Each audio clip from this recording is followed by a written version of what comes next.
அதாவது வாழ்க்கையில் பவன் கல்யாணம் படத்தை ரீமேக் பண்ணியிருக்காரு விஜய்னாங்க. சரி, பவன் கல்யாணம் லைஃபே ரீமேக் பண்ணார் விஜய்.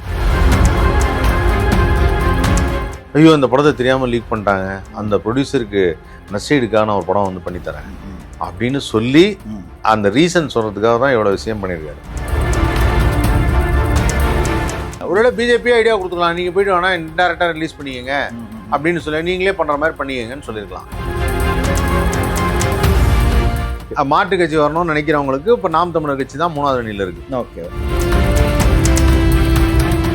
சிங் தமிழா நேயர்களுக்கு வணக்கம். இன்றைக்கு நாம சந்திக்க வந்திருப்பது திரைப்பட நடிகர், அரசியல் விமர்சகர், திரைப்பட விமர்சகர் அப்படின்னு பல முகங்களை கொண்ட திரு ஆதவன் அவர்களை. அவர் வீட்டில் தான் இருக்கும். அவர்கிட்ட பேசுறதுக்கு ஒரு சில விஷயங்கள் இருக்கு. வணக்கம், எப்படி இருக்கீங்க? வணக்கம் வணக்கம். திங் தமிழா நேயர்களுக்கு வணக்கம்.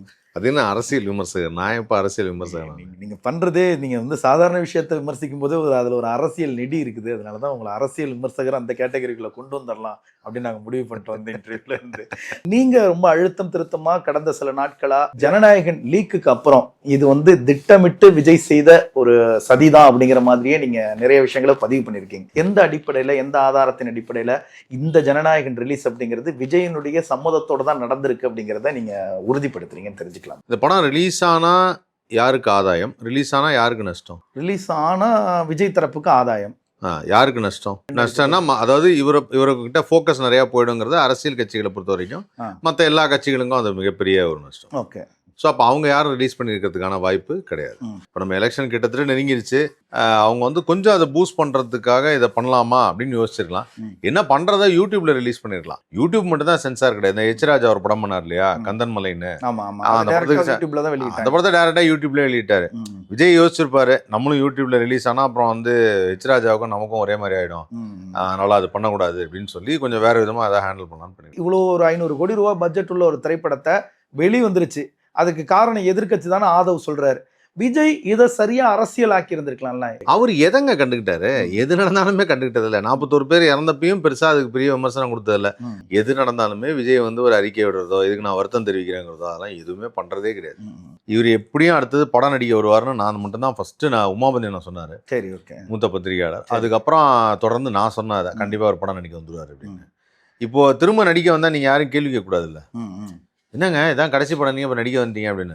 ஐயோ அந்த படத்தை தெரியாமல் லீக் பண்ணிட்டாங்க, அந்த ப்ரொடியூசருக்கு நஷ்டீடுக்கான ஒரு படம் வந்து பண்ணித்தரேன் அப்படின்னு சொல்லி அந்த ரீசன் சொல்றதுக்காக தான் இவ்வளோ விஷயம் பண்ணியிருக்காரு. தேர்தலில் வெற்றி அடைஞ்சிட்டாருன்னா திரும்ப நடிப்பாரா? எப்படியே அவரே வெற்றி அடைய மாட்டாருங்கிறத முடிவு பண்ணி தான் அதை சொல்லியிருக்காருன்னு நினைச்சேன். அப்படி அந்த மாதிரி நீங்க நினைக்கிறீங்க? ஏன்னா சிஎம் ஆனால் நடிக்க முடியாது. ஆமா, கண்டிப்பா நடிக்க முடியாது. தெரியும்ல, சிஎம் ஆனால் நடிக்க முடியாது.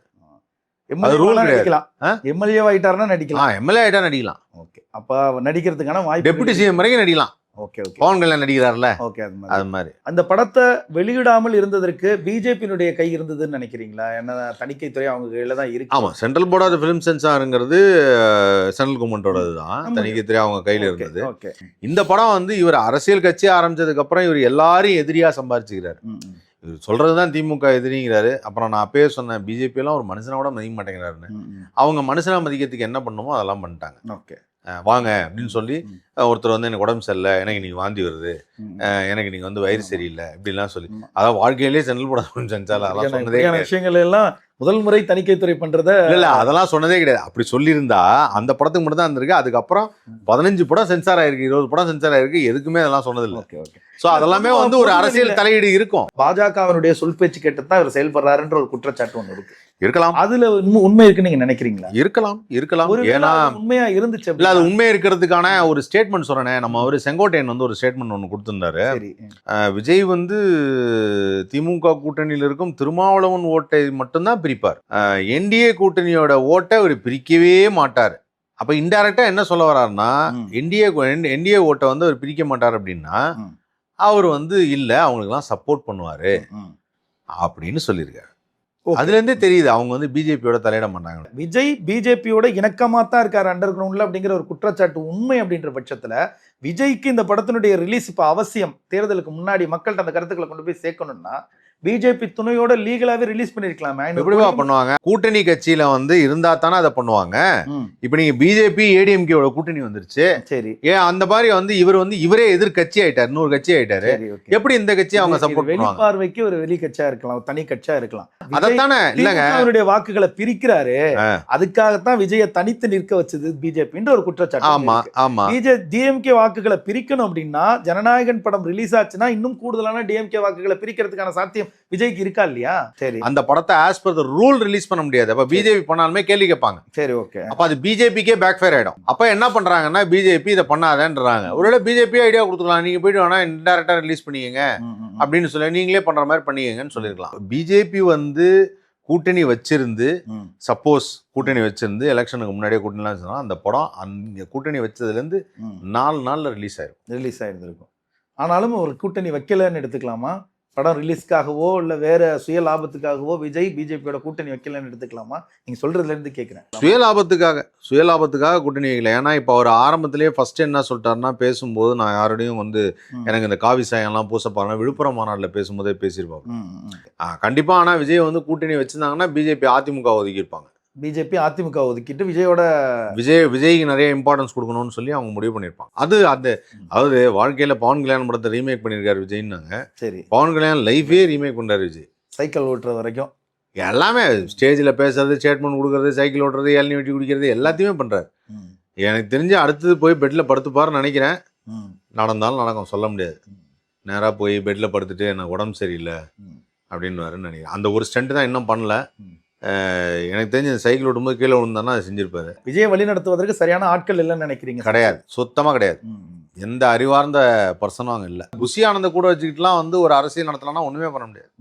அவருக்கு மொத்த ஓட்டே 2000 ஓட்டு இருந்தது பாண்டிச்சேரியில். அவருக்கு என்ன தெரியும் தமிழ்நாட்டை பற்றி? அவர் தமிழ்நாட்டில் வந்து மொத்தம் 4 இடத்துல நிற்கிறான்னு ஒரு இடத்துல மேடையில் சொல்கிறாரு. 2 இடத்துல தான் அட் அ டைமில் நிற்கலாங்கிறதே அவருக்கு தெரியல. அவர் பாண்டிச்சேரியில் நான் 2 இடம், அப்போனா தமிழ்நாடுனா பெரிய ஸ்டேட்டில் 4 இடம் போலக்குன்னு நினச்சிட்டு இருக்காரு. ஸோ அவருக்கே தெரியல. புரியுது அவங்களுக்கு? அந்த மாதிரி ஆளுங்களை கூட வச்சுக்கிட்டு நீங்கள் வேலை செய்ய முடியாது. நாம் தமிழரை பொறுத்த வரைக்கும் யாருமே ஜெயிக்கலைனாலும் இந்த முறை கண்டிப்பாக சட்டமன்றத்துக்கு சீமான் போயே ஆகணும் அப்படின்னு ஒரு குரல் எல்லா இடங்கள்லையும் கேட்கறத பார்க்க முடியும்.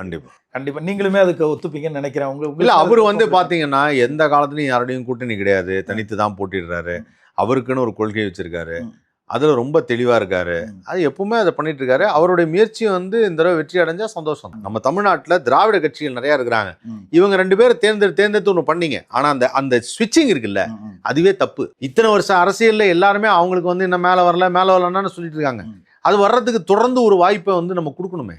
நான் சொல்றது என்னன்னா, தாவேக்கால இருக்கக்கூடிய தற்போதைய இருக்க நிலைமைக்கு நீங்க யாரையும் தேர்ந்தெடுக்கிறதுல எந்த விதமான பிரயோஜனம், உங்க ஓட்டு வேஸ்டா போயிடும். இந்த இன்டர்வியூ பாக்குறதுல ஒரு சில பேர் கூட டிஎம்கே வேணாம் ஏடிஎம்கே வேணாம் மாறி அவங்களுடைய ஆட்சி எனக்கு பிடிக்கல, அவர் மாற்று கட்சி அரசியல் அதிகாரத்துக்கு வரணும்னு நினைக்கிறாங்கன்னா அவங்களுக்கு நீங்க கொடுக்குற ஆலோசனை என்னவா இருக்கு? மாற்று கட்சி வரணும்னு நினைக்கிறவங்களுக்கு இப்ப நாம் தமிழர் கட்சி தான் 3வது அணியில இருக்கு. அப்ப நாம் தமிழர் கட்சியில உங்களுக்கு பிடிச்சிருந்தா அதை பத்தி செலக்ட் பண்ணுங்க. ஏன்னா ஓரளவுக்காவது ஐடியாலஜியில நான் ஃபர்ஸ்ட் என்ன நினைச்சேன், சீமான் தான் வந்து ரொம்ப உளர்றாரு, ஸ்டேஜில் உளர்றாரு சார், அப்படி பேசல இப்படி பேசலன்னா.